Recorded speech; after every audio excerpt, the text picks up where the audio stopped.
इतिहास साक्षी है कि पुण्य भूमि भारत की गाथा भारत की अस्मिता, गौरव और राष्ट्रीय स्वाभिमान के लिए विदेशी आक्रांताओं से संघर्ष की महान गाथा है। बर्बर आक्रांताओं ने भारत की आत्मा पर चोट करने और भारत का अपमान करने के लिए हमारी संस्कृति और आस्था के केंद्रों को ध्वस्त किया। सोमनाथ, काशी, मथुरा और अयोध्या के मंदिरों का तोड़ा जाना आज भी भारत की स्मृतियों में जीवित है। सन 1528 में अयोध्या में भगवान श्री राम के मंदिर का मुगल आक्रांता बाबर द्वारा तोड़ा जाना ऐसी ही एक अक्षम्य घटना थी जिसने सीधे भारत के सम्मान और आत्मा पर चोट की।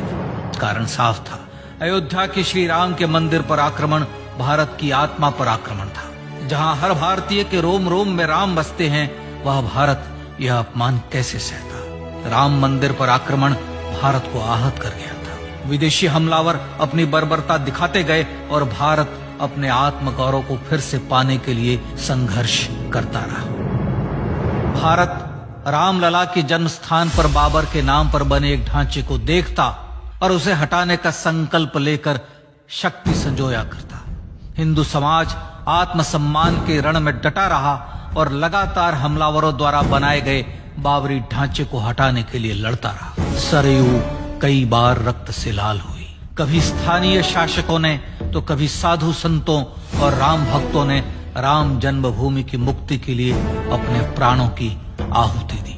74 बार युद्ध हुए। हम कुछ मोर्चे हारे, पर रण जीतने का संकल्प कभी कम नहीं हुआ। हिंदू समाज तलवारों से रक्त रंजित हुआ, पर उसने हार नहीं मानी। उसका संकल्प अजेय था।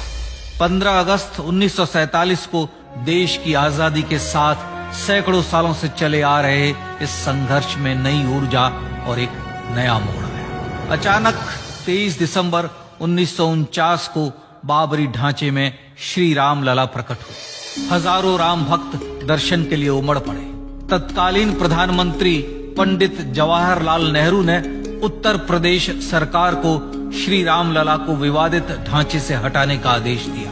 उत्तर प्रदेश सरकार ने अयोध्या के कलेक्टर को यह काम दिया और यह निर्देश भी कि जरूरत पड़ने पर वे बल का प्रयोग भी करें। अयोध्या के कलेक्टर ने सरकार को उत्तर दिया कि यह नरसंहार के बिना संभव नहीं है, और फिर भी वह ऐसा चाहती है तो किसी दूसरे कलेक्टर से यह काम करवा ले। परिणाम स्वरूप रामलला की मूर्ति वहीं विराजमान रही। विवादित ढांचे को बंद कर दिया गया। केवल पुजारी को सेवा अर्चना के लिए भीतर जाने की अनुमति थी। फिर भी राम भक्त विवादित ढांचे के बाहर से प्रभु श्री राम की आराधना करते रहे। भारत के हिंदू समाज के लिए चुनौतियां और बढ़ गई। मामला अदालत में गया। विपक्षी दलों द्वारा अदालत में भगवान श्री राम के अस्तित्व पर सवाल उठाए गए। उनके अयोध्या में ही जन्म लेने का प्रमाण मांगा गया। भारत का जनमानस अब आहत हो उठा था। आजाद भारत में भी हिंदू समाज को अपनी आस्था और श्रद्धा के लिए संघर्ष करना पड़ रहा था। चुनौतियों के इस समय में सन 1984 में विज्ञान भवन दिल्ली में विश्व हिंदू परिषद ने धर्म संसद का आयोजन किया। इस संसद में देश भर के संतों ने राम जन्मभूमि की मुक्ति के लिए आह्वान किया और राम जन्मभूमि मुक्ति यज्ञ समिति का गठन किया। धर्म संसद ने राम जन्मभूमि की मुक्ति और वहां भगवान श्री राम के भव्य मंदिर बनाने के भारत के जनमानस के संकल्प को फिर से दोहराया। विश्व हिंदू परिषद के नेतृत्व में मंदिर निर्माण के लिए पूरे देश में अभूतपूर्व आंदोलन की शुरुआत हुई। श्री राम जन्मस्थली मुक्ति यज्ञ समिति के साथ देश भर में राम जानकी की रथ यात्राएं निकली। राम लीलाओं में राम कथा के माध्यम से भारत का आम जन फिर से जुटा। अब सबके मन में एक ही प्रण था, एक ही लक्ष्य था। अयोध्या में जन्मभूमि पर भगवान श्री राम के भव्य मंदिर का निर्माण। सन 1989 में विश्व हिंदू परिषद द्वारा गांव-गांव से रामशिला पूजन करके अयोध्या भेजी गई। 2,75,000 गांवों से रामशिलाएं अयोध्या पहुंची। भव्य राम मंदिर के शिलान्यास का निर्णय हुआ। पूज्य संत महात्माओं और हिंदू समाज के अन्य प्रमुख नेताओं के निर्णय के अनुसार अनुसूचित जाति के प्रमुख नेता श्री कामेश्वर चौपाल ने 9 नवंबर 1989 को मंदिर निर्माण का पहला पत्थर रखा। राम जन्मभूमि पर मंदिर निर्माण के लक्ष्य की पूर्ति के लिए सन 1990 में सोमनाथ से अयोध्या के लिए श्री लाल कृष्ण आडवाणी ने रथ यात्रा की शुरुआत की। देश में जन भावनाओं का ज्वार उबड़ने लगा। श्री लाल कृष्ण आडवाणी के रथ यात्रा के साथ साथ मंदिर के लिए जन समर्थन बढ़ने लगा और छद्म सेकुलरवाद बेनकाब होने लगा। इस जन आंदोलन को रोकने की तमाम कोशिशें हुई, पर सब व्यर्थ हुई। विश्व हिंदू परिषद ने देशवासियों से अयोध्या में जन्मभूमि पर मंदिर निर्माण के लिए 30 अक्टूबर और 1 नवंबर 1990 को कार सेवा का आह्वान किया। परिणाम स्वरूप लाखों राम भक्त कार सेवा के लिए देश के कोने कोने से अयोध्या आए। इससे देश की एकात्मता का विराट दर्शन हुआ। कार सेवकों को रोकने के लिए उत्तर प्रदेश के तत्कालीन मुख्यमंत्री श्री मुलायम सिंह यादव ने अयोध्या में परिंदे को भी पर न मारने देने की घोषणा की। स्थितियां गंभीर हो गई। अयोध्या से 100-100, 200-200 किलोमीटर दूर रेलगाड़ियां रोक दी गई। अयोध्या युद्ध भूमि बना दी गई। मार्ग बंद, रेल बंद, चप्पे चप्पे पर पुलिस। अयोध्या सैनिक छावनी में बदल गई। राम नाम पर ऐसी पाबंदी कि अर्थी ले जा रहे लोगों तक को रोका गया, क्योंकि वे राम नाम सत्य कह रहे थे। लेकिन सैकड़ों किलोमीटर की यात्रा कर कार सेवक अयोध्या पहुंचने लगे। राम के गीत गाते, होठों पर हंसी और पांव में छाले लिए राम काज के लिए राम भक्त देश विदेश से अयोध्या पहुंच ही गए। कार सेवकों पर गोलियां चली। अनेक कार सेवक शहीद हुए। आजाद भारत में जन्मभूमि पर राम मंदिर के लिए कार सेवकों ने फिर एक बार अपना बलिदान दिया, पर कार सेवकों ने विवादित ढांचे पर भगवा फहरा ही दिया और इस तरह कार सेवा सफल हुई। श्री राम जन्मभूमि आंदोलन ने भारत की सुप्त आत्मा को झकझोर कर जगा दिया।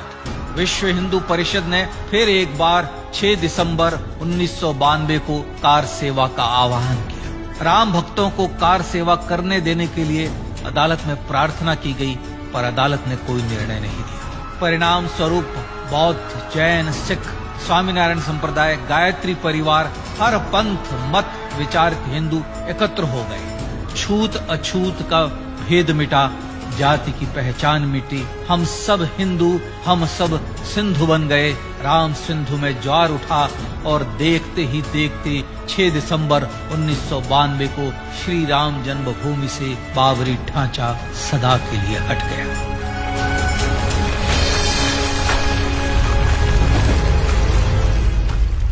यह क्षण शौर्य, न्याय और सत्यमेव जयते का क्षण था।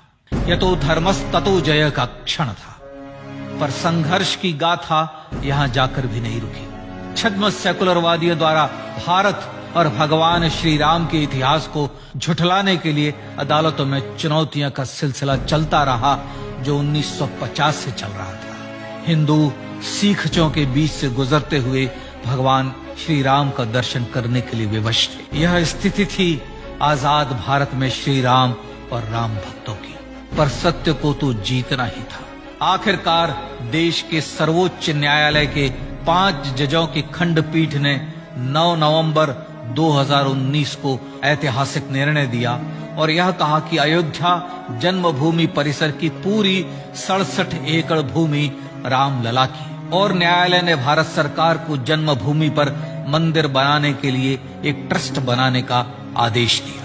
सर्वोच्च न्यायालय के आदेश के अनुसार भारत सरकार ने 5 फरवरी 2020 को श्री राम जन्मभूमि तीर्थ क्षेत्र नाम के ट्रस्ट का गठन किया और राम जन्मभूमि न्यास की भूमि जो सरकार द्वारा अधिग्रहित की गई थी, उसे ही नवनिर्मित न्यास को वापस दे दिया गया।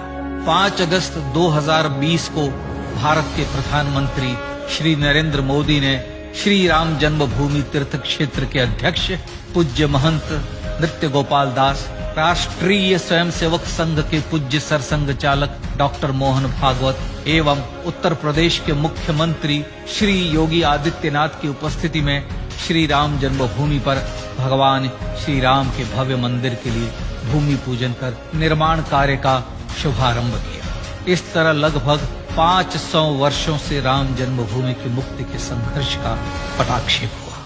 अपने आत्मसम्मान और राष्ट्रीय अस्मिता के लिए इतना लंबा संघर्ष विश्व के इतिहास में बेजोड़ है। श्री राम भारत की आत्मा, भारत की परिभाषा, हमारे राष्ट्रीय आदर्शों और जीवन मूल्यों के प्रतिनिधि मर्यादा पुरुषोत्तम हैं, जो हर हिंदू के होठों पर जन्म से मृत्यु तक रहे। बस यही हर हृदय में प्रार्थना होती है। राम भारतीय राष्ट्रीय स्वाभिमान और आसेतु हिमालय से समुद्र पर्यंत तक जन जन को एकात्मता के बंधन में बांधने वाले रक्षा सूत्र है। अयोध्या स्थित श्री राम जन्मभूमि पर बाबर का हमला वास्तव में भारत के स्वाभिमान और राष्ट्रीयता पर हमला था। प्रधानमंत्री श्री नरेंद्र मोदी द्वारा श्री राम जन्मभूमि पर राम मंदिर का पुनः निर्माण न केवल बाबरी मानसिकता का पराभव है, बल्कि संपन्न, सुखी, सुसंस्कृत, सर्वशक्ति संपन्न स्वराष्ट्र का सूर्योदय भी है। यह उस राम राज्य की दिशा में वह कदम है जिसकी अभिलाषा राज राजेंद्र चोल, कृष्णदेव राय, छत्रपति शिवाजी महाराज से लेकर महात्मा गांधी तक ने की थी। अयोध्या में जन्मभूमि पर भगवान श्री राम का मंदिर न सिर्फ राष्ट्रीय गौरव होगा, बल्कि वह श्री राम के आदर्शों का राष्ट्र मंदिर होगा। अब वह महान संकल्प पूरा होने जा रहा है। आइए इस राम यज्ञ, राष्ट्र यज्ञ में जिन ज्ञात और अज्ञात भारतीयों ने अपनी आत्माहुति दी है, उनका पुण्य स्मरण कर उन्हें श्रद्धांजलि दी।